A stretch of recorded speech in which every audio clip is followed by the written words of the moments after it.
सब देखें, कोर्ट तो वही है, लोग भी वही हैं, ग्रीवेंसेस इशू भी वही हैं, अनाव भी वही है, मसले पुराने वही हैं, सिर्फ बंदियाल साहब के हैं।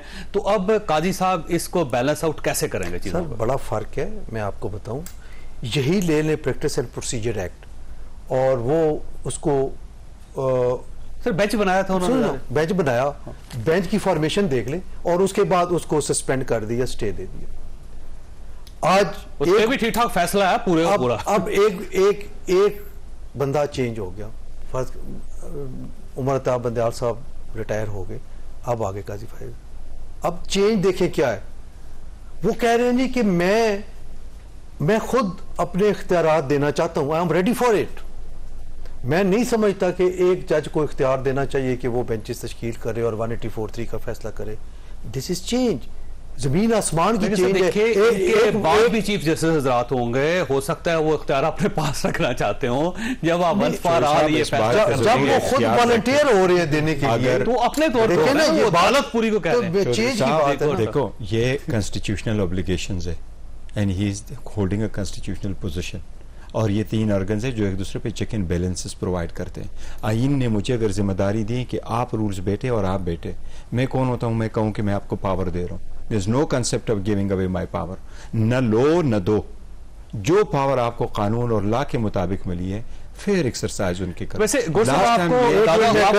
इससे पहले एक फैसला ये गवर्नमेंट किसको कहते हैं? वो प्राइम मिनिस्टर साहब अकेले फैसला करते हैं, सुप्रीम कोर्ट ऑफ पाकिस्तान ने कहा नहीं जी, जो कैबिनेट है वो गवर्नमेंट है। तो जब supreme court of Pakistan prime minister को पाबंद कर सकती है, तो सुप्रीम कोर्ट खुद भी तो पाबंद कर सकती है। सुप्रीम कोर्ट में कॉन्स्टिट्यूशन में लिखा है, हमारे कॉन्स्टिट्यूशन में लिखा है, इसलिए मैंने पहले मिसाल दी कि सुप्रीम कोर्ट, अमेरिका की सुप्रीम कोर्ट, सारे जजेस इकट्ठे बैठते हैं। हमारे सुप्रीम कोर्ट के आइन में यह लिखा है कि सुप्रीम कोर्ट बेंचेस में भी काम करे, और यही रीजन है 2-2 जजेस भी बैठ जाए, 3-3 जजेस भी बैठ जाते हैं। और हमारे लॉ में लिखा हुआ है कि सुप्रीम कोर्ट के पास अगर फैसला आ जाता है तो वो अगर 2-3 प्रोवाइडेड है कि इसमें अपील लाई करेगा, अदर देन दैट वो पिटीशन होगी, और अनलेस अंटिल सुप्रीम कोर्ट ये समझे कि आईनी कोई नुक्ता, कानूनी कोई नुक्ता इन्वॉल्व है, सुप्रीम कोर्ट लीव ग्रांट नहीं करेगी। अभी भी यही है। हुआ क्या है चौधरी साहब, अगर आप नाजिम हुसैन सिद्दीकी साहब के टाइम से उठा लें, एक स्पेशल बेंच होता था, जावेद इकबाल हर वक्त साथ होते थे। इवन काजी साहब का अपना वक्त उठा ले, जवाद ख्वाजा साहब के साथ थ्रू काजी साहब रहे। नहीं, ऐसा नहीं होना चाहिए कि जजेस बेंचेस नहीं होते।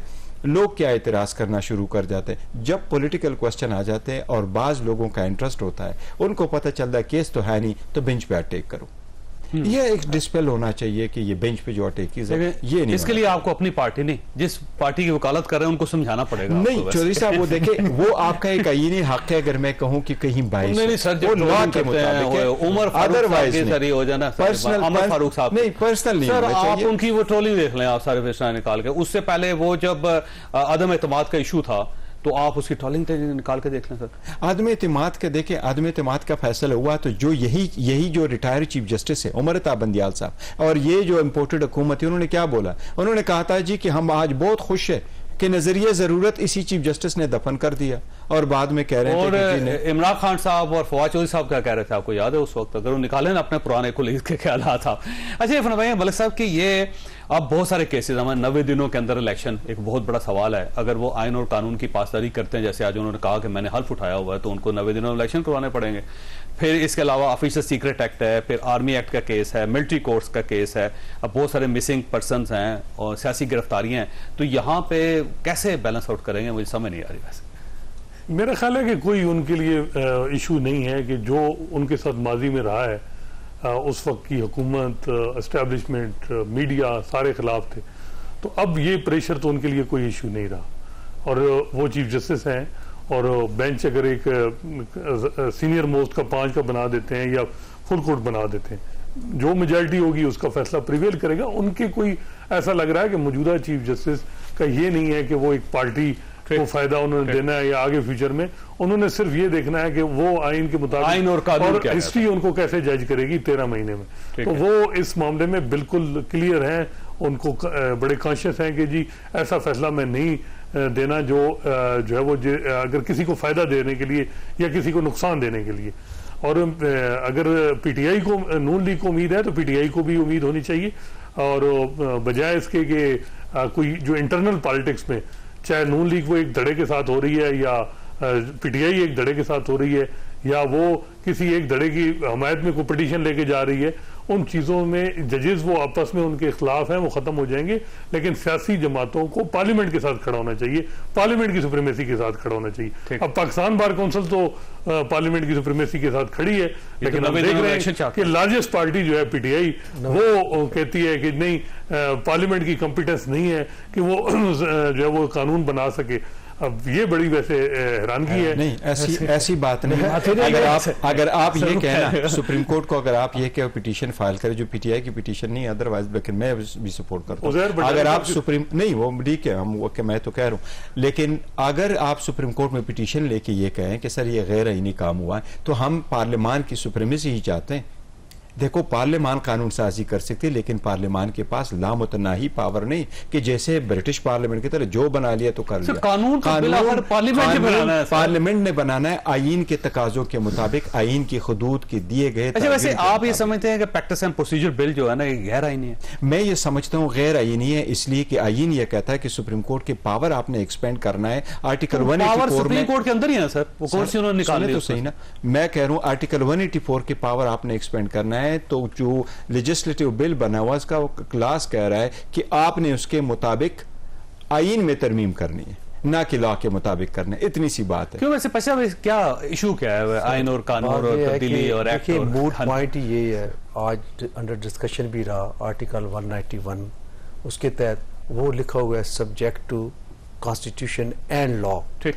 अब लॉ की जो है वो आर्टिकल 260 में उसकी डेफिनेशन क्लास जो है वो ये है कि पार्लियामेंट जो कानून बनाती है वो उसको कानून समझा जाता है। अब जो पिटिशनर के काउंसिल है उन्होंने आर्ग्यू किया और उन्होंने ये कहा कि कुछ कन्वेंशन होते हैं, कुछ रवाज होते हैं और कोर्ट की जजमेंट्स ये लॉ है। उन्होंने एक्सक्लूड किया लॉ की तारीफ में जो पार्लियामान, हालांकि बेसिक पार्लियामान ही है जो लॉ बनाती है और जो कि ये बना दी है। अब इसको क्या है, क्या ये अल्ट्रा वायरस है? क्या आर्टिकल 10A कहीं पे नजर आ रहा है आपको? इस हवाले से आर्टिकल 10A फेयर ट्रायल का कहता है, और फेयर ट्रायल ये है कि किसी भी शख्स को अपील का हक मिलना चाहिए। जब अपील का हक आप नहीं देते तो उससे वो हक छीनते हैं। और उन्होंने एक दो बल्कि उसकी क्लास 6 पे उन्होंने कहा कि ये ठीक है, यानी पार्टली उन्होंने एक्सेप्ट कर लिया इस लॉ को, जिसमें वो ये था कि रिव्यू में कौंसिल चेंज करने की होनी चाहिए। जज साहब ने कैटेगरिकली पूछा कि हाँ जी इसके मतलब आप क्या कहते हैं कि ये अगेंस्ट द कॉन्स्टिट्यूशन? उन्होंने कहा जी नहीं, ये ठीक है। तो ये अभी बातें डिबेटेबल हैं और अभी फैसला आना है। होपफुली बेहतर फैसला आएगा क्योंकि इसमें 191 की इंटरप्रिटेशन इसमें होनी है और यही मूड पॉइंट है। एक दो दफा इख्लाफ आया तो बंदियाल साहब के लिए भी मुश्किल पेश आई। तो यहाँ जो है अब आज मैं देख रहा था कि कुछ चीज़ें मजीद जजेस जो हैं वो इससे सीखेंगे। आज उनको फीडबैक भी मिलेगा मुख्तलिफ लोगों से, मीडिया के लोग भी इस पर कमेंट्री कर रहे हैं। एक चीज़ ये है कि जब ये फुल कोर्ट बनाया है तो इतनी जो कह रहे थे कि जजेस के सवाल ना हो, ये भी मेरा ख्याल है कि उसमें भी चीफ जस्टिस साहब को थोड़ा बैलेंस रखना पड़ेगा कि वो तरीके से बात करें। अगर जजेस की भी बड़ी ईगो होती है, वो इस चीज़ को फील कर जाते हैं कि जब अगर आप कहेंगे